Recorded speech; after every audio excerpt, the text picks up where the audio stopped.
Sofrimentos morais. Manuel Filomeno de Miranda. Psicografia de Divaldo Pereira Franco.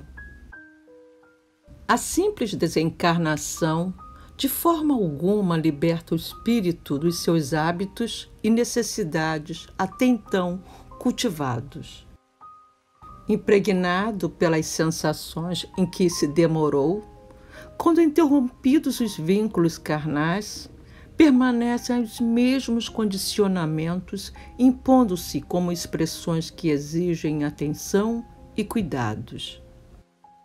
Sensibilizado pelos impositivos que lhe constituíam recurso vital para a fixação no corpo, o perispírito continua canalizando para o ser espiritual os conteúdos que proporcionam alegria ou dor, conforme o teor vibratório de que são formados.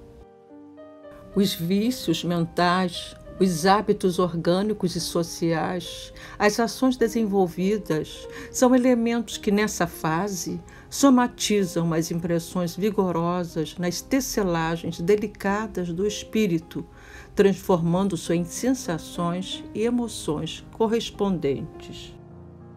Algumas são tão fortes que se fazem correspondentes às físicas anteriormente vivenciadas, transformando-se em bênção quando elevadas ou incomparável suplício se formadas por energias deletérias.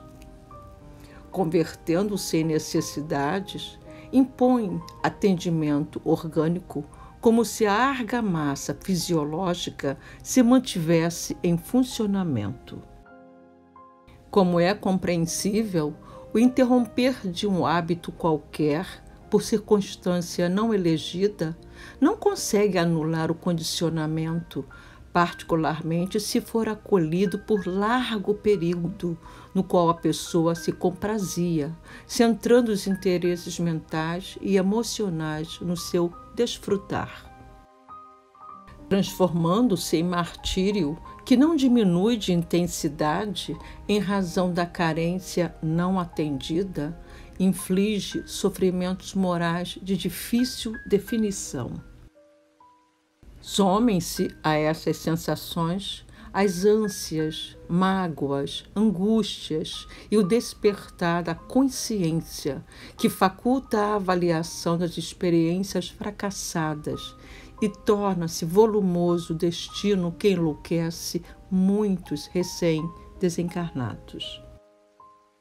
A autoconsciência é responsável pela ressurreição de fantasmas que pareciam extintos ou esquecidos, mas que nessa hora ressurgem dos refolhos do inconsciente, assumindo forma e tomando força, transformando-se em algozes implacáveis, cujas aflições impostas se caracterizam pelo superlativo. A descoberta do tempo desperdiçado, a constatação dos erros e delitos perpetrados, o arrependimento tardio formam componentes punitivos que martelam o ser espiritual, transformando-o. Todos os sofrimentos são dilaceradores das carnes da alma. No entanto, aqueles de natureza moral são mais severos, porque íncitos no âmago do ser, não dão trégua a quem os padece.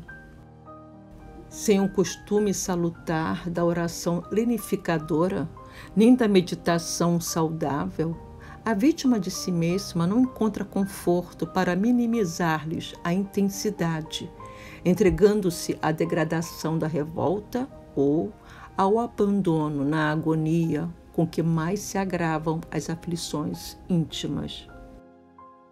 Punem-se, então, sem consolo moral, atirando-se pelos resvaladouros da rebeldia e da blasfêmia, exaurindo-se e desfalecendo para logo retomarem sob a mesma carga aflitiva de intermina duração.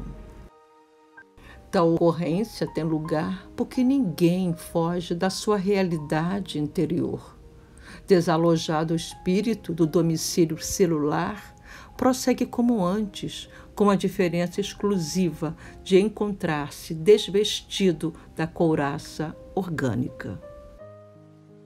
Todos os seus valores permanecem inalterados, assim como os seus desejos e vinculações.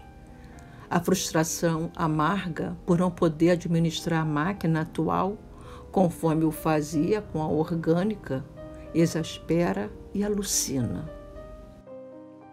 A nova dimensão para a qual se transferiu, mediante a morte do corpo, tem as suas próprias leis e constituição que não se alteram quando enfrentadas ou agredidas pelos que a alcançam.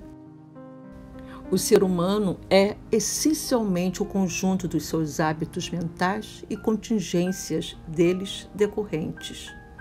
Transferindo-se de habitat, não se liberta das condições a que se submetia antes, e mais lhes sentem a pressão em face do novo campo vibratório em que se encontra.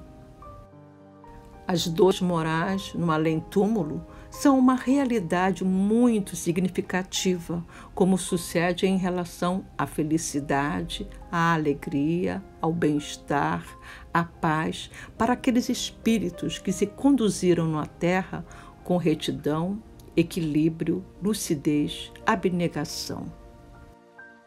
Com admirável coerência, acentuou Jesus, a cada um conforme as suas obras. A morte, portanto, é a grande desveladora da realidade para todos quando se encontram em trânsito pela névoa carnal, rumando, mesmo que sem se dar conta, para a vida plena. Alargar os horizontes mentais para a contemplação da madrugada imortal deve ser o compromisso de todos os seres humanos, mediante a vivência do dever reto, da consciência digna e dos pensamentos saudáveis.